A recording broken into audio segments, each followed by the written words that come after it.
Hey everyone, welcome to Fat Mascara. I'm Jess. I'm Jen. Hey, hello, hi. How's everyone doing? It's the middle of the summer. We're hot. We're sweaty. We're making a podcast. I love it. I am blessed. I am in the cool air conditioning. I'm getting by. I hope you guys are all surviving. I hope it's cool by you. It is. It is a wild. We are in a global climate crisis. And how does that affect beauty culture? Actually, it does. Absolutely does. Why are you always trying to keep us on Target all the time? It's the editor in me. Yes. Yeah. No. Listen, our listeners live in a big wide world, and they might be listening from a very hot place, and I don't know. What are you guys doing? I listen to Mamma Mia. Do you guys listen to Mamma Mia? We had the founder on. I keep waiting to think, do you want to hear back from the peanut gallery? That they're out there saying, yes, we do, Jess. So Mamma Mia did this thing last week, and they're like, let us know where you're listening to. Where are you listening from? Send us a picture and tag Mamma Mia. And they've been showing where people are listening from. I want to do that with Fat Mascara. I haven't asked you about this, Jen. Yeah, this is just I'm just bringing this up now. This is not pre-discussed. It's not a bit. So I want to know where people listen to Fat Mascara from. Is it cold? Is it hot? Are you in Texas? Are you in a car? Yeah. Are you I don't know, in a morgue where it's really cold all the time? I don't know. Send us a picture or put on Instagram, tag Fat Mascara, and we will repost the best ones. This feels like Flat Stanley. You know who Flat Stanley is? That children's book where he goes around the world and kids meant to take pictures of him in different locations. Vaguely familiar. Yeah. Vaguely familiar. But the ones they've been posting are hilarious. And Mamma Mia is this women's kind of interest. It's freaking amazing, by the way. It's so, if you like Fat Mascara, it's not a beauty podcast.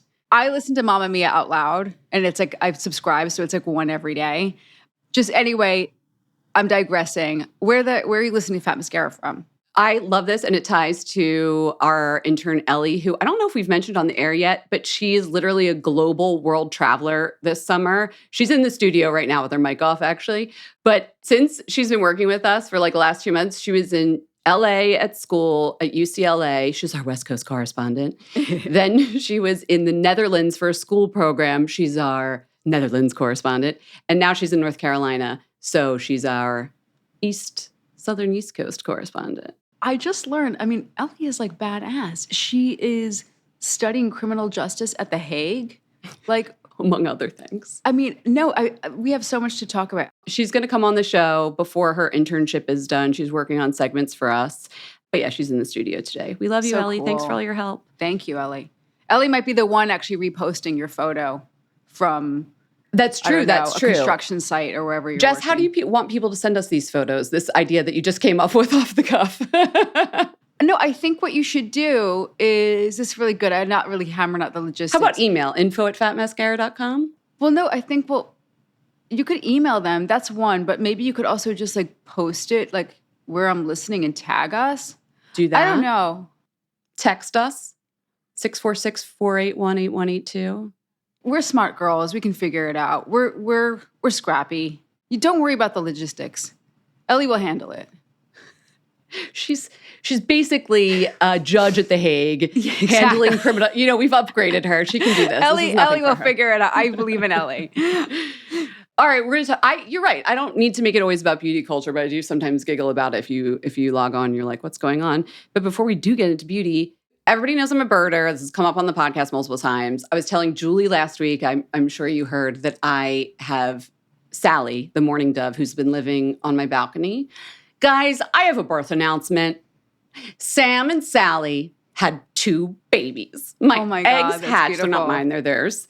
I have not yet named them because mourning doves have the shortest gestation period, and these things don't even look like birds yet. And so, and Sally won't even let me near it to look at it. So I'm holding out on the names. But when you send us a photo of where you're listening from, give me a name for Sam and Sally's kids. Why not? And are they getting Botox, or are they ready for tumescent lipo? What's up with the beauty culture angle? Okay, so I can tie this back. Just give me a couple seconds. I'm kidding. Pass. Moving on. Move along. Wait, for a hot second. This was like early Instagram days. God. People at work knew I was a birder. And I forget who it was, but one of my coworkers had the idea that I should do a birding beauty Instagram that somehow it's almost like Hair Historian who you just had on, but so I would take a gorgeous photo of a bird and then whatever like eyeshadow or palette or lipstick played off the colors and the feathers. You know how beautiful birds are. And I was like, that makes a beautiful visual. I'm not about to do that every day. Sorry. So birding beauty never happened. You could do that Instagram. I think that would be cool.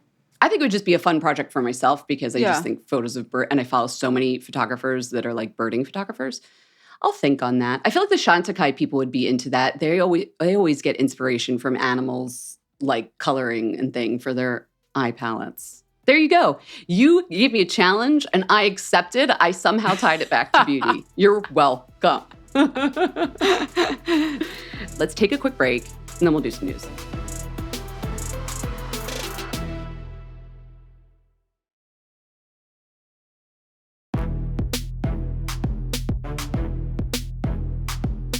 All right, in the break in the studio here, I was like, okay, the first thing to remember that we're talking about is underconsumption. And I said, Jess, are you ready to speak on it?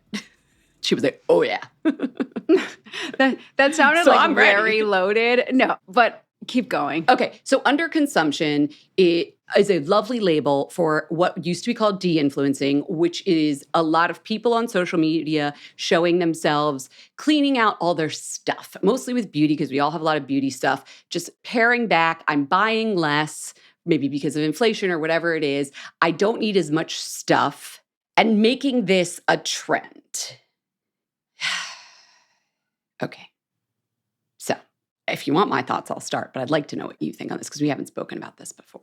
I am skeptical of making anything like this a trend because by nature, it means it's passing. There's a shelf life on underconsumption. Like, it's not just a way of being. Like, I'm going to buy less because that's what I do. Yeah. Because that's my core you've made it a belief bit. system. You've turned it into a bit. It's a bit. It feels performative. I think being less wasteful is not let's make this cool. Let's make this like a trend. And by already coming out and saying this is like a trend is so transparent that it's like scary that you're even putting like a hashtag on it. It's not a trend. It's a state of mind. Right. And it's like, that frightens me. Yeah, I agree with you on that point. And I actually saw, some of the beauty influencers who have been doing this because as we all know, these trends come up because people need a thing to tag that will perform well with the algorithm. A new follow of mine, I think her name's Allison Turquoise. She works in the beauty packaging industry and she breaks down the same way there's those cosmetic chemists that are big on social media that tell you how like a formula works. She breaks down often the packaging components and about packaging. And she got really annoyed at the underconsumption trend because, there's videos of people sweeping aside their whole assortment of beauty products and putting them in the trash. Like, I only need these 3 things.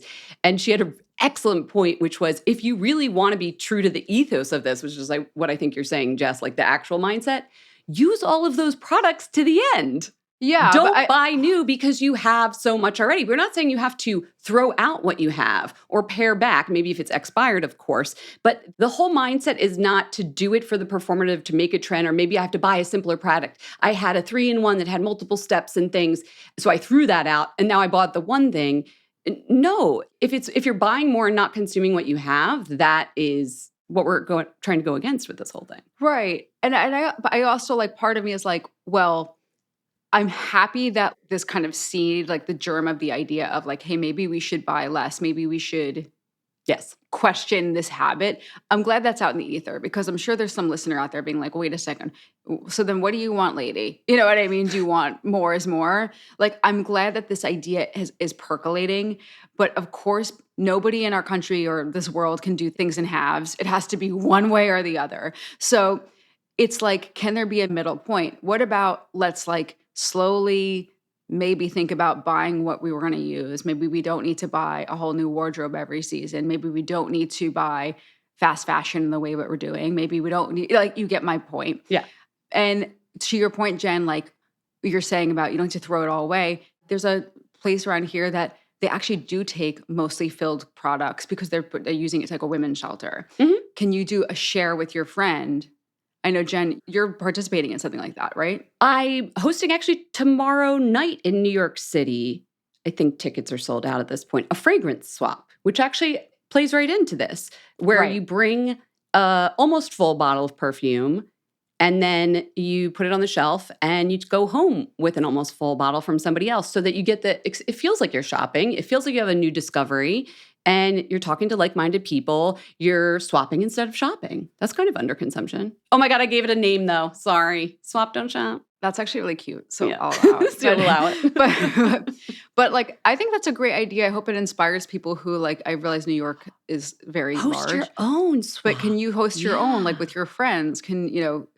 It doesn't need to be a whole like ticketed thing. Can you host your own like swap, don't shop with clothing swaps are, a thing, but like perfume swaps, beauty swaps within reason, maybe not gel eyeliners, but Actually, if it is a sharpenable, there can be some of the most sterile because if you're able to Okay. sharpen away the tip, if it's not like a twist up. I remember when I worked at Sephora, it was always like we didn't have to do the alcohol. If you just resharpened it with an alcohol Yeah. cleaned sharpener, then you have like a sterile eyeliner. Yeah, I hope I don't sound like a grouch. I like the idea. I like the sentiment of I questioning wanted to habits. talk about it. I like this sentiment as well. All right. Let's go to another. This is turning into a digitally. Let's keep it online. Let's go to Reddit. Okay, so listen, Reddit is one of those spaces where if I want to find like the real, like what's going on around town, like is this restaurant good or what's really happening in this space, in whether it's like a fashion space or if I want to know what's going on, sometimes I'll go to Reddit because I feel like, well, that's where the real conversation is. Do you know what I'm saying? I love that you're presenting this as a novel idea that no one else has thought of. You No, I know. guys, I'm like, there's a go to little Reddit. site. Have you heard of this site? Yeah, this little site. There's a little site called Reddit, but because it just feels like so lawless. Do you know what I mean? In a good way. It feels like Internet 1.0 for me. No, I feel like Reddit is like scary. I Oh, feel okay. like it's Okay. completely like It's quite democratic still, which I think is one of the things that I tend to like about Reddit. But I know. Do you?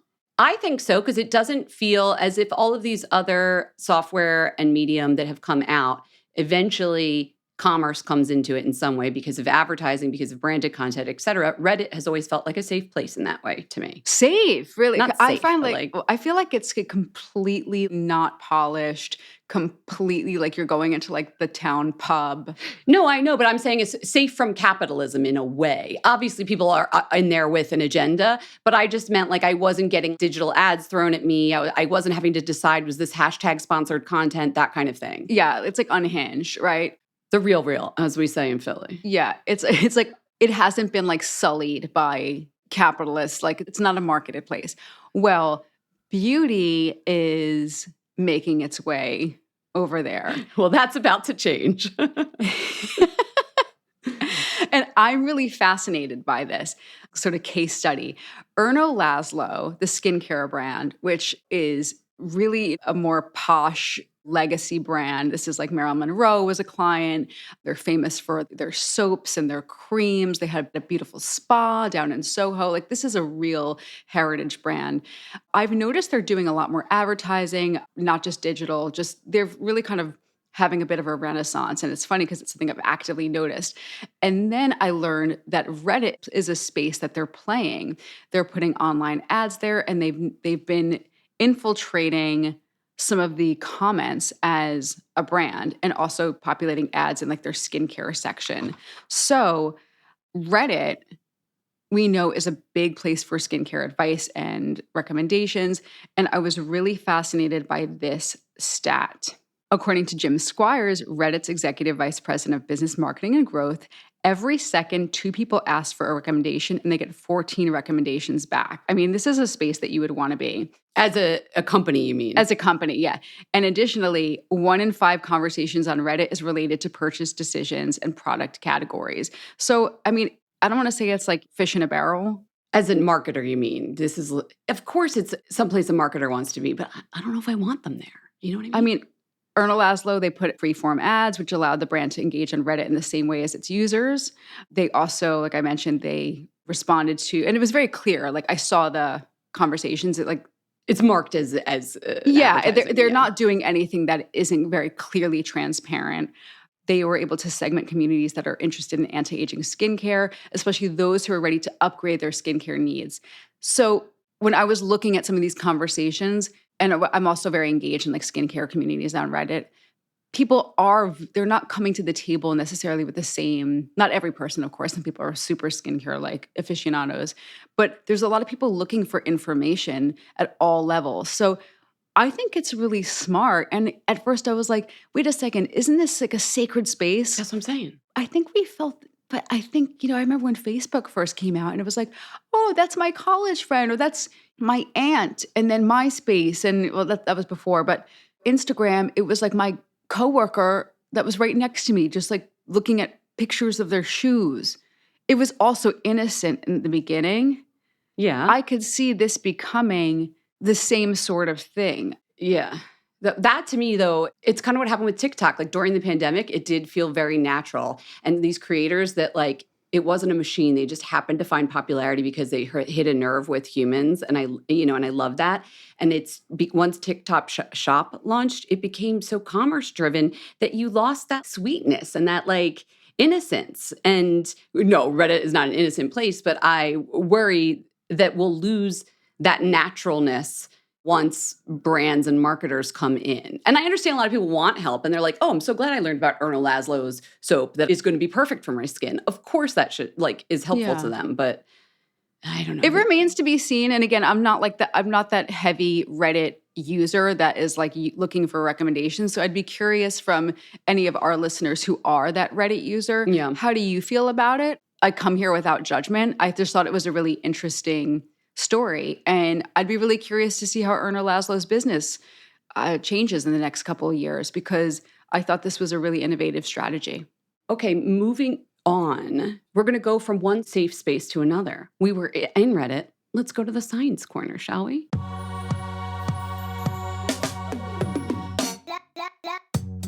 Okay, so last week, Julie and I were talking about how exercise makes your tox wear off faster if you get Botox, Dysport, etc. There's more and more research showing, and Days just wrote about this, that Botox can impair our ability to connect with others. They tied it to making it about like, oh no, your relationship's not working because if you have Botox, you can't connect with your sexual partner. But I think that's taking a little far. What the studies are showing at this point, for example, this is way back in 2011, and it's been studied since this. There was a study that showed emotional perception can become significantly impaired for people who get a cosmetic procedure. And we've seen this in the reverse, which is when you get Botox, if you are someone who's prone to depression, you might have less depressive episodes because you can't make the sad and the angry faces. But what happens when you freeze those muscles and you can't empathize? Because the way humans feel what others are feeling often is with that mirror kind of neuron and that mirroring of facial expressions. Even when like you're listening to someone, if they're telling you like a really gripping story, you're like edge of your seat, your face is mimicking their feelings. If your brows or whatever on your face are frozen, your brain does not register the emotion as potently. So you might feel the reaction, but just not as potently. So that's one study that has already been done on this. And then another showed that Botox injections in the forehead reduced empathy. So it's both you're feeling less of the emotion, but you're feeling less of the other person's emotion. Do you know what this made me think of, Jess?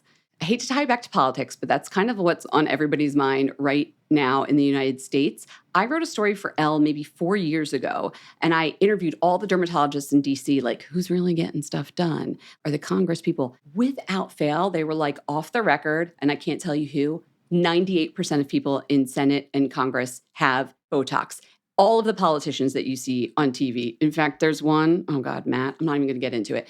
But like you sometimes can see when someone has Botox, but a lot of people are getting it so they sweat less on camera or just to soften them so they look younger. We know that age is really a point in this season of election. So like they want to look youthful, right? But also probably they don't want to show signs of worry or stress. Exactly. They don't want to look angry or like they're bugging out. But now I'm thinking, it's a common thought that like, well, politicians are so out of touch. They can't empathize with regular people, right? It's a feeling that a lot of people have.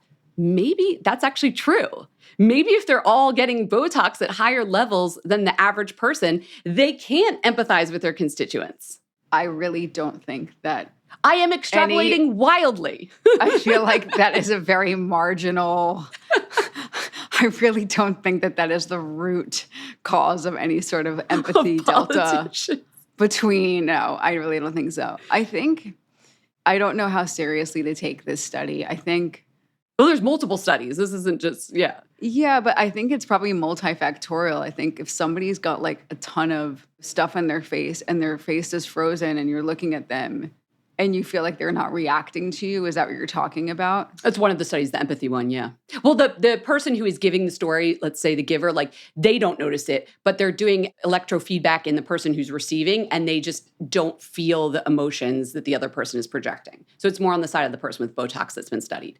But what you're saying, I think, is interesting. The person who is talking to the person with Botox, are they giving off little signals because they're looking at you and they're busy trying to think how much work you had done instead of like connecting with you? Well, I think if the person's face does not react, if the person is not giving any kind of cues, like I'm getting what you're saying, I look sad too, I'm like reacting, it makes the other person feel badly because there's like almost like an indifference, right? So the relationship is going to be off. Extrapolation as well. Well, no, I mean, but that interaction is going to be off. It's right. like when it's almost like, I'm thinking of this kind of very cliche example, but it's like, when somebody is talking to someone and like they have that very frozen face and they're very like a high maintenance, like Botox to the heavens kind of person. And it's just like, oh, that's so sad. But like, they don't care. Like I picture that old meme of Kim Kardashian crying and you're like, is she crying?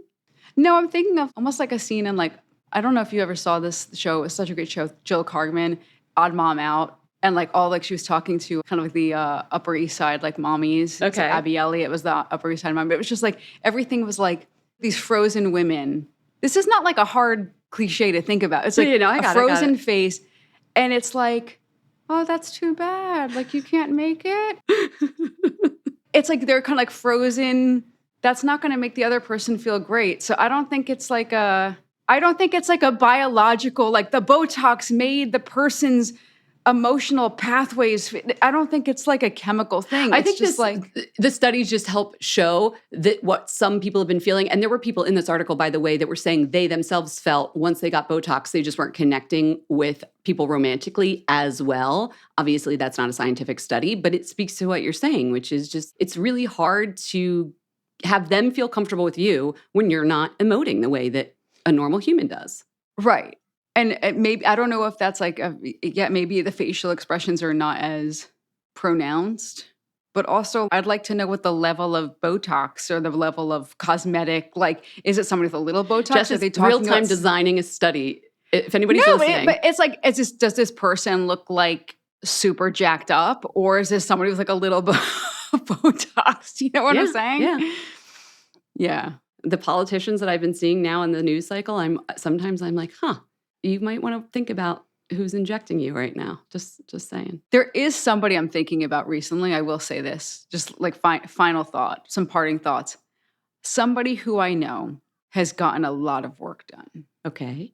They don't listen to the show. I do feel like she doesn't look like the same person anymore. And she's not a romantic partner, obviously. But it's like, you feel disconnected from her a little bit. Yeah. She's not the same person in my eyes. Mm-hmm. And it's also like, I wonder what the motivation is for her looking like that.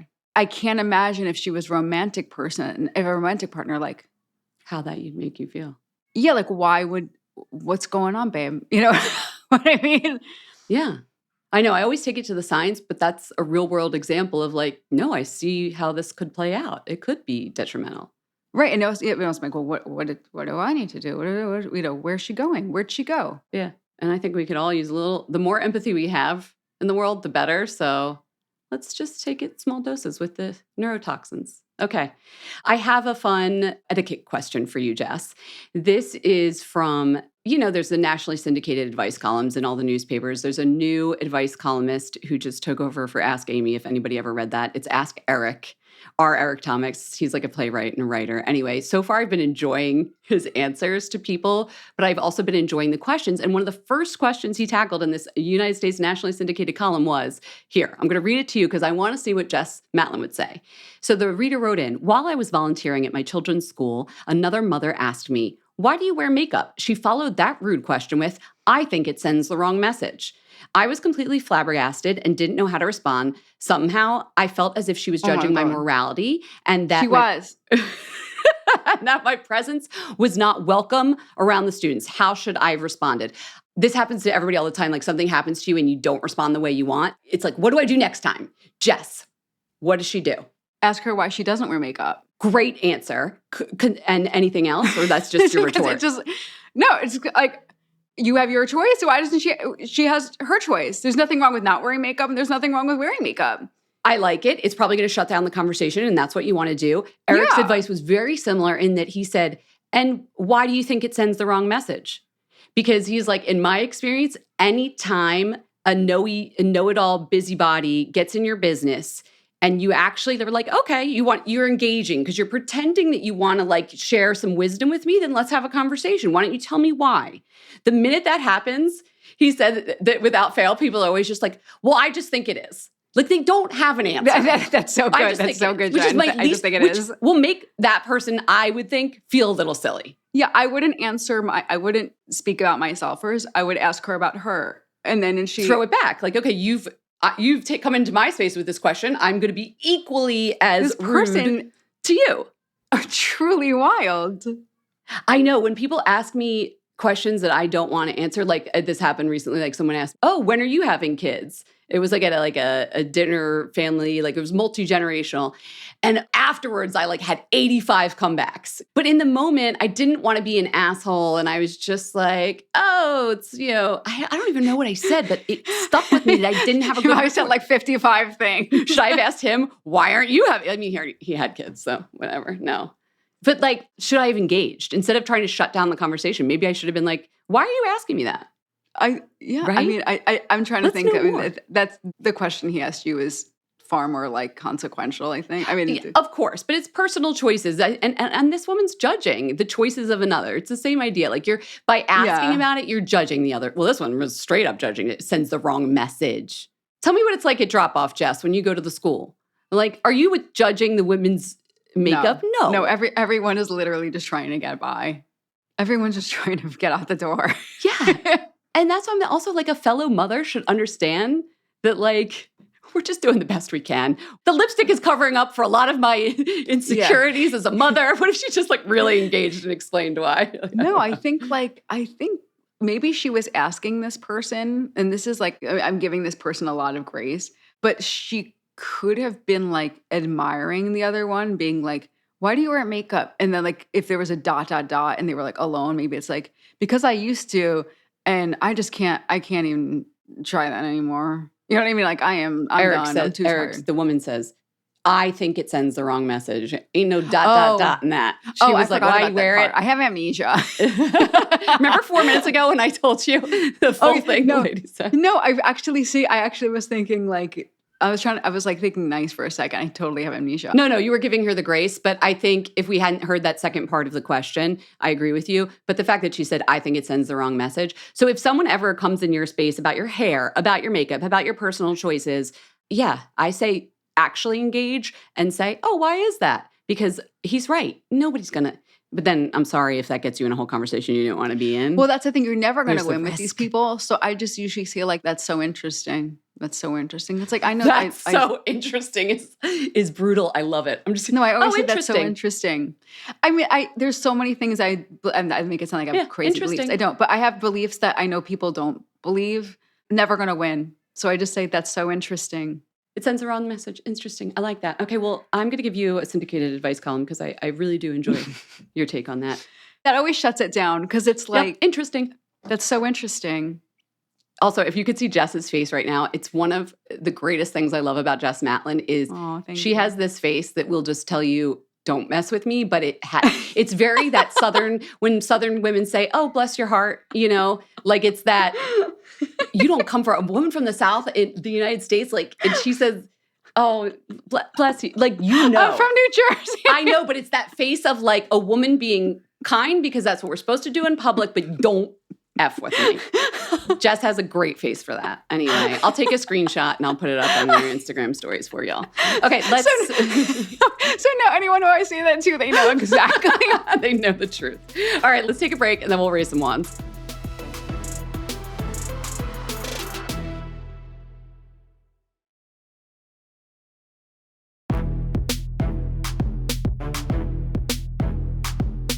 Okay, we are still laughing. I'm still like giggling. I'm like giggling. In the break, I checked with Ellie. She says, yeah, bless your heart. It's the most passive statement that just says so much. So I was like, wait, I'm from Philly. I don't know if I got it exactly right. You start saying that in like a Philly accent. Our North Carolina correspondent confirms. Okay, time to raise a wand. Before we hear from Mary, I just want to say to Megan, if you're still listening, I'm sure you're an avid listener. You were raise a wand last year. You raised a wand to Maison Louis Marie No. 4 Bois de Balancourt. Jess, I know you know this brand as well. Yeah, I do. We just got a triple raise a wand from Bad Bunny himself. So I just think this is so cool. He was just doing like an interview with Vogue Italia, and he said his signature fragrance was Maison Louis Marie Bois de Balancourt. And I just think he has amazing style.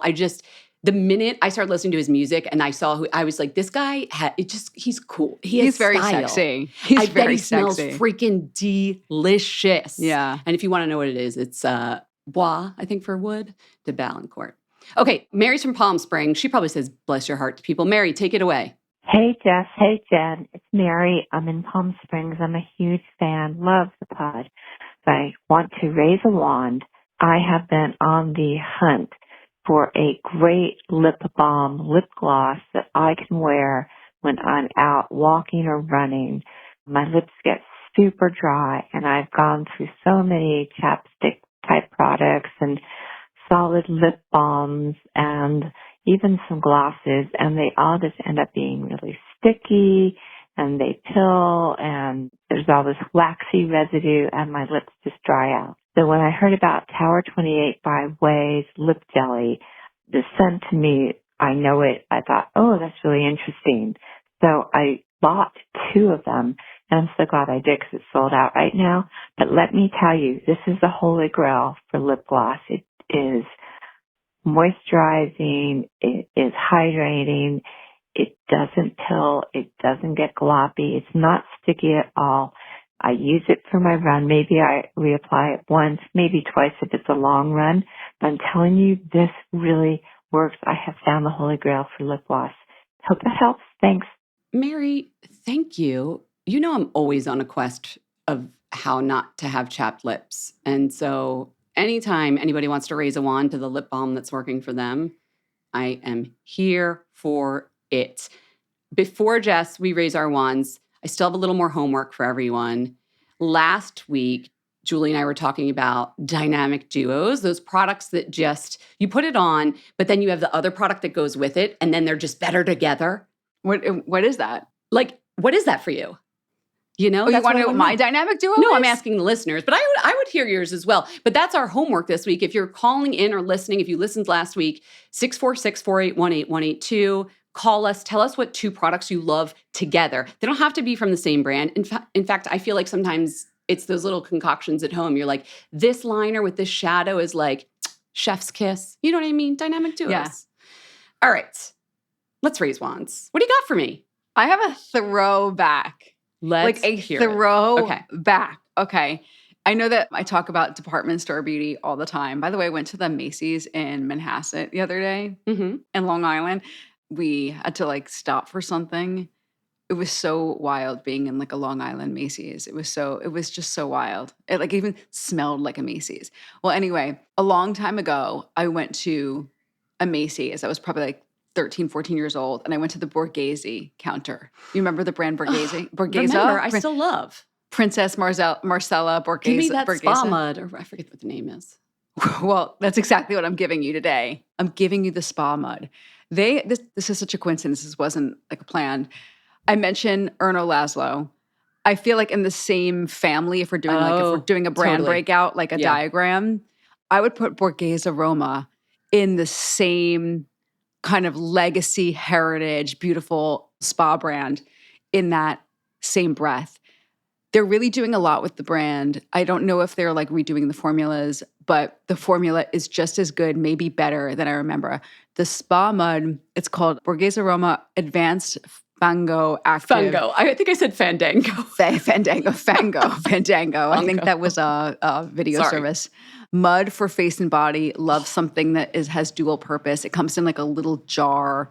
It's fantastic. You put the mud on, it really feels like old school spa mud. This is old school spa mud, but it's not like gross clay, hard to spread. It is silky. It is gorgeous. And when you leave it on, it doesn't go all crackly and disgusting all over the bathroom. It's easy to remove. And you really do see a difference in your skin after. It feels clearer, so pore smoother. tightening for me. I like the Delicato one, not the active. The white one? Is it white? Yeah, it's like a lighter version of it. Yeah. But your pores are just like...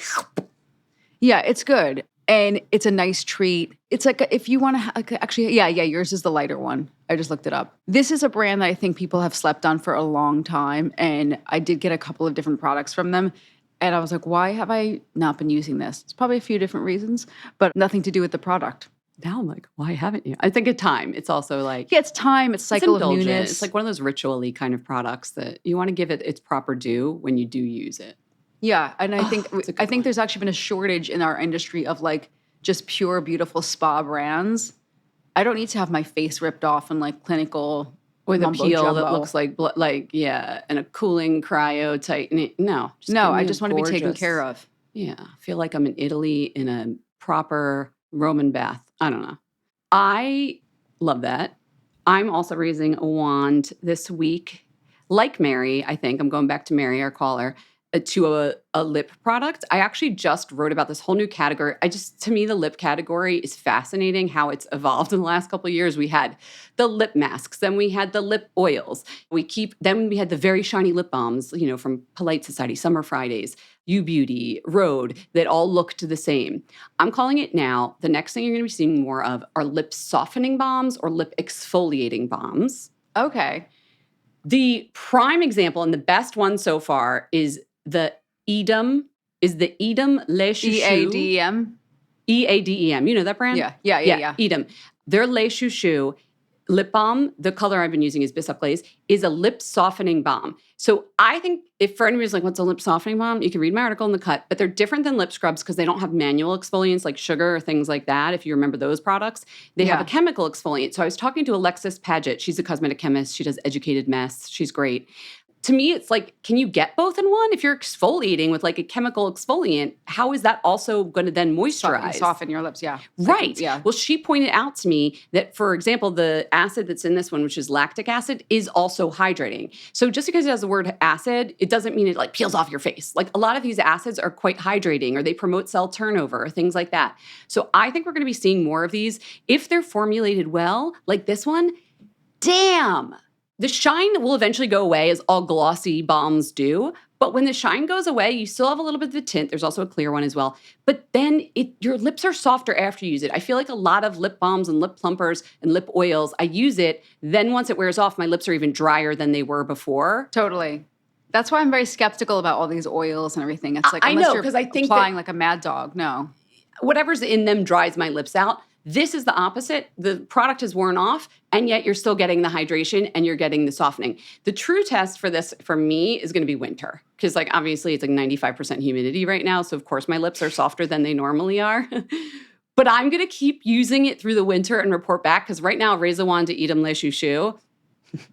Also, it sounds like you're saying something like a different language. Like, Eadem Le Chouchou? You're so perceptive. Eadem is actually in Latin. Eadem means the same or all. The same or all. And so the founder said they chose the name not because everybody's the same. This is sweet, but because we share invisible bonds and stories that bind us together. It is a line, I believe, designed originally for women of color, by women of color. But this whole concept of like, there's things that we all want to bond us together. Oh my God, it goes back to my empathy. It goes back to Botox and empathy. Do you see what's happening? Don't I love when we have a theme?